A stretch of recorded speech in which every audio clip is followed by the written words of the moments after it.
Assalamualaikum dan salam sejahtera bersama-sama saya Yoyo Ain Laina Baharudin dalam berita ringkas RTM. Fungsi dan tugas Jabatan Kemajuan Islam Malaysia JAKIM perlu difahami sepenuhnya oleh rakyat, terutama umat Islam. Perkara itu bagi mengelak kekeliruan dan memperbetulkan tanggapan tidak tepat mengenai institusi berkenaan. Pensyarah Fakulti Undang-Undang Ahmad Ibrahim, Universiti Islam Antarabangsa Malaysia, Profesor Madya Dr. Syam Rahayu Abdul Aziz menjelaskan peranan yang dimainkan JAKIM selama ini adalah selaras dengan peruntukan perlembagaan. Pada saya, kewujudan JAKIM itu amat diperlukan bagi penyelarasan. JAKIM tidak ada kuasa pelaksanaan undang-undang jenayah syariah sebagai contoh dan juga pelaksanaan event berkaitan dengan pendidikan Islam. Kesemua tindakan JAKIM hendaklah mendapat perkenan daripada Baginda Duli-Duli Yang Maha Mulia Raja-Raja di peringkat negeri sebagai ketua agama bagi negeri tersebut. Setiap cadangan yang dibuat di peringkat persekutuan, sama ada fatwa atau berkaitan dengan pendidikan, tidak boleh apa jua pentadbiran tidak boleh dilaksanakan oleh JAKIM kecuali mendapat perkenan daripada ketua utama. Profesor Madya Dr. Syam Rahayu Abdul Aziz. Indeks harga pengguna IHP meningkat 1% kepada 122.3 pada Disember 2019. Ini berbanding 121.1 pada bulan yang sama tahun 2018.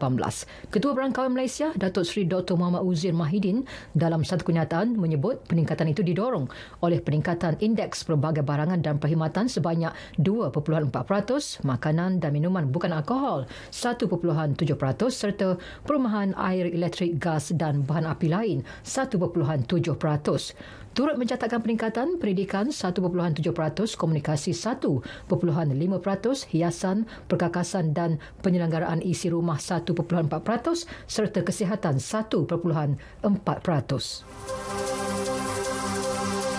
Komposer dan penerbit muzik terkemuka tanah air Faizal Uzir atau lebih dikenali dengan nama Lok Yu meninggal dunia kira-kira pukul 11 pagi tadi. Allahyarham yang berusia 46 tahun dikatakan mengalami sesak nafas dan rebah di kediamannya di Puncak Jalil Seri Kembangan sejurus pulang daripada berjoging. Allahyarham kemudiannya dibawa ke Hospital Serdang untuk bedah siasat. Jenazah Allahyarham akan dikebumikan di Tanah Perkuburan Islam USJ 22 Subang Jaya selepas solat asar. Tiada kes disyaki jangkitan virus corona dilaporkan di Johor setakat ini. Bagaimanapun, kerajaan negeri akan memperketatkan pemantauan bagi mengelak penularan wabak berkenaan. Ini dengan melaksanakan saringan di semua 12 pintu masuk negeri itu. Menurut Esko Pendidikan, Kesihatan dan Sumber Manusia Negeri, Aminul Huda Hassan, setiap pelawat dari luar negara, khususnya dari China dan rakyat tempatan yang melancong ke negara berkenaan, akan disaring melalui kaunter imbasan terma. Di Thailand, 4 pesakit yang dijangkiti virus corona dikuarantin, termasuk seorang warga tempatan. Menteri Kesihatan Anutin Shavirakul berkata, rakyatnya yang dikuarantin itu melibatkan seorang wanita warga emas berusia 73 tahun yang membuat perjalanan ke Wuhan semasa cuti tahun baharu. Dia mengalami demam sebaik pulang ke negara itu dan dirawat di sebuah hospital di Nakhon Pathom. Keadaannya dilaporkan bertambah baik.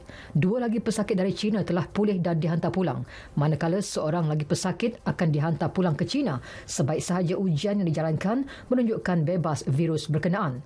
Menurutnya, keadaan di negara itu setakat ini terkawal dan tiada kes jangkitan antara manusia ke manusia dikesan.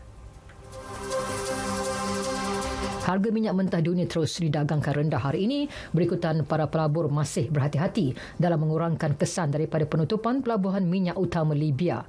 Niaga hadapan minyak mentah Brent turun 0.4% atau $0.24 setong kepada $64.35 setong selepas mengalami kejatuhan 0.3% pada Selasa. Manakala minyak mentah West Texas Intermediate susut 0.5% atau $0.29 setong kepada $58.09 setong. Seramai 150 peserta dijadual menyertai kejohanan memanah cabaran Ahmad di Putrajaya bermula 8 Februari ini. Kejohanan memanah tradisional yang julung kali diadakan itu mempertandingkan 15 disiplin unik yang menggabungkan sasaran moden dan tradisional. Menurut penganjur Ahmadi Sahidin, berbanding kejohanan memanah biasa yang menggunakan sasaran statik, kejohanan kali ini menawarkan beberapa disiplin baharu. Sekian berita yang disunting oleh Hasrinda Hasan dari Pusat Berita RTM. Assalamualaikum, sayangi Malaysiaku.